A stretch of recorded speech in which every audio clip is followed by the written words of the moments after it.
The dust in Mehrak was the color of dried blood. It gathered in the folds of cloaks and the corners of closed mouths. Merchants wiped it from their wares, children kicked it up from alleys, and holy men smudged it across their foreheads when they knelt toward the vanished flame of the ember courts.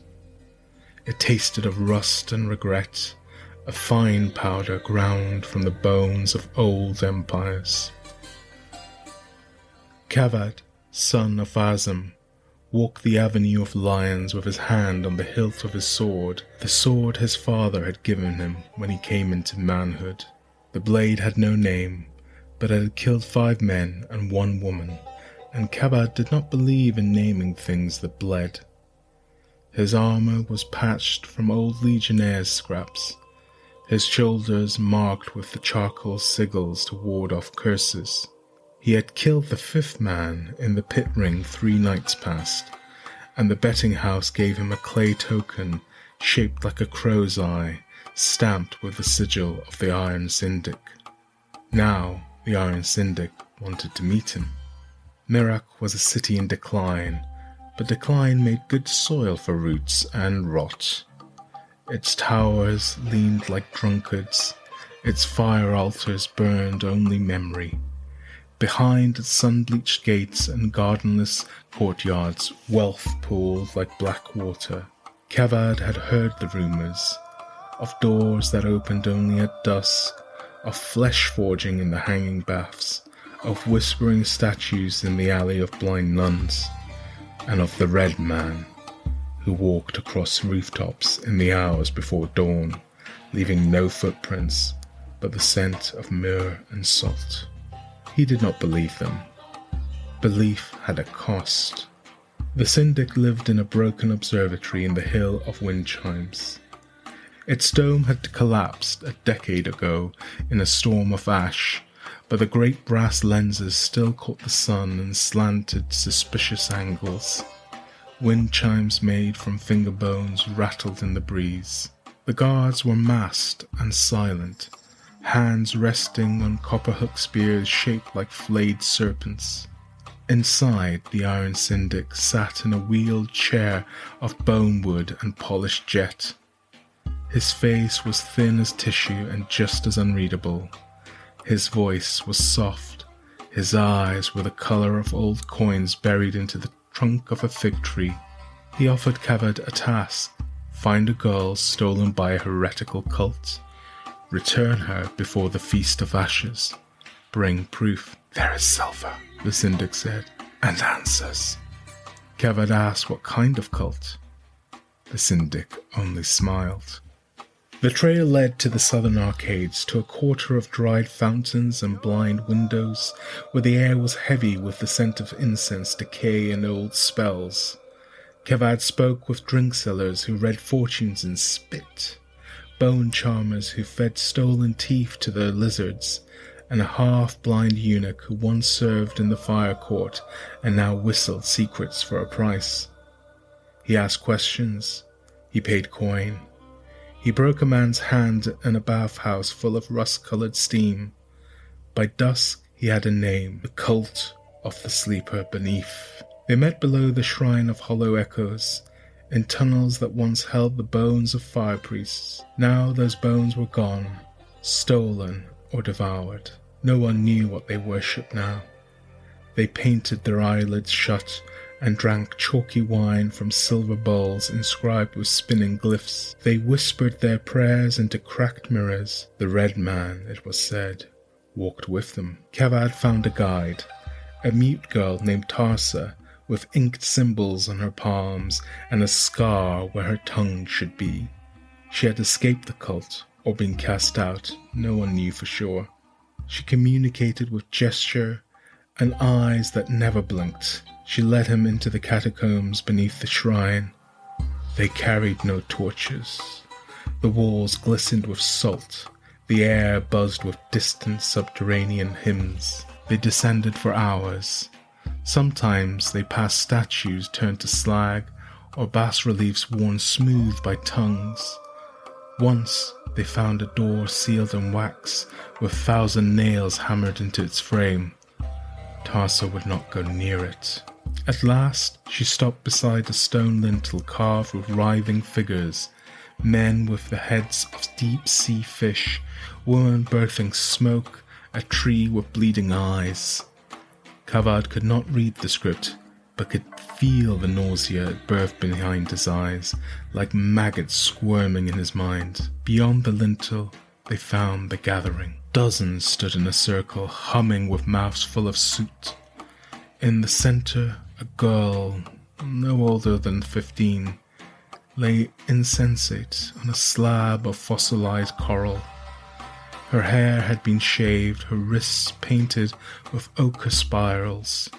A masked figure raised a knife carved of bone, etched with sea ruins. Kavadh did not wait. The first cultist died before the others saw him, his throat blooming open like a red flower. The second screamed. The third blocked with a carved dagger that snapped beneath Kavadh's swing. He moved like a man who had killed many times and did not mind killing again. One threw salt in his eyes. He stabbed blindly and felt ribs crack. When it was over, blood painted the slab. The girl still breathed. Kavadh carried her up through the tunnels. Tarsa stayed behind. She would not leave. She pressed her inked hands to the lintel and whispered nothing. Behind them, something hissed. The girl would not wake. Kavadh brought her to the house of the sun-gazers, where the old apothecaries wore bronze masks and moved like dried insects. They burned herbs that shrieked in fire and fed her honeyed milk laced with black lotus. She did not stir. One night she screamed without waking, and the walls bled rust. The Red Man came that night. He did not knock. He stepped through the iron lattice as if it were smoke, as if the world itself bowed to let him pass. His robes were colourless in the moonlight, but in firelight they shone deep crimson, like flayed muscle and crushed rubies. His face was smooth and empty, a mirror of flesh. When he looked, shadows deepened. "You have taken something that belongs to the deep," he said, voice like dry leaves and falling ash. "She carried the mark of Ulzaran, the sleeper, the one who waits beneath." Kavadh drew his sword. The Red Man did not move. "She is the gate," the Red Man said. "She must sleep and dream and open. The city's foundations rest on his bones. When she dreams, he stirs. When she opens, he wakes." Then he vanished, leaving red sand where he stood.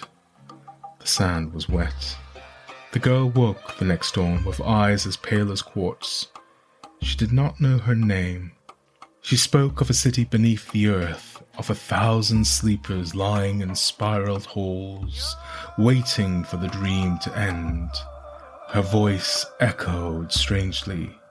When she looked at Kavadh, he saw stars where her pupils should have been, spirals that spun too fast as if pulling him inward. She spoke of the veiled moor, of stone trees that wept fire, of the lullabies that kept the sleeper dreaming.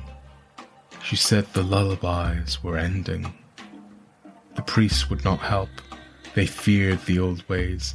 They feared the sea beneath the stone, the one who waits, whose breath had carved the chasm, and his dreams had built Mehrak brick by brick. Kavadh took her to the temple of forgotten fires, where only ash remained. He asked for wisdom. A blind man with scorched hands told him to return her to the cult or to kill her. Either path sealed a gate. Either path had blood. But Kavadh had buried enough children to know there was always a third way. He brought her to the chasm of the edge of Mehrak, where the earth split after the quenching. Beneath there was only dark, and the sound of something breathing slow and deep. Starlight died before it reached the bottom. He held her hand. Her fingers were cold. The Red Man waited, standing on nothing, suspended over the void. "She must fall," he said. "She will not," Kavadh replied. The red man reached out. Kavadh struck. The blade did not bite flesh. It sliced through memory, through guilt, through all the faces of those he had killed. Faces that screamed, begged, forgave. Kavadh staggered. The red man's robe split like old bark, revealing a nest of mouths, each whispering a forgotten name. He heard his mother's voice, then his sister's, then his own. The girl stepped forward and spoke in a voice that was not hers, a name past her lips, a name older than stone, a name that had once cracked the sky. The chasm rumbled. The red man turned to sand, not crumbling, but weeping away, grain by grain pulled into the girl's breath. The wind went silent. They returned to the city in silence. The girl walked as though the stones remembered her. The earth no longer trembled when she passed.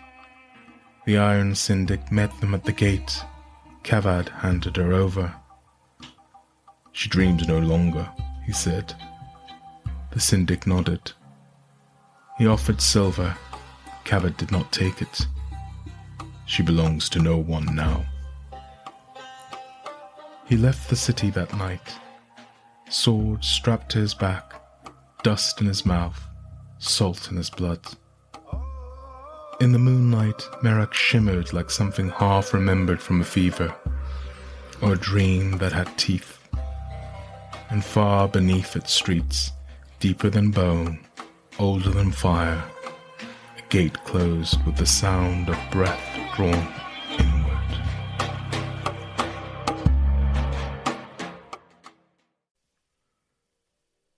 Thanks for listening. If you enjoyed the episode, please consider sharing it with a friend and leaving a review. It really helps others find the show. I'd love to hear what you think, so feel free to send your thoughts, questions, or feedback to podcast@avastera.net. Until next time, keep the flame lit.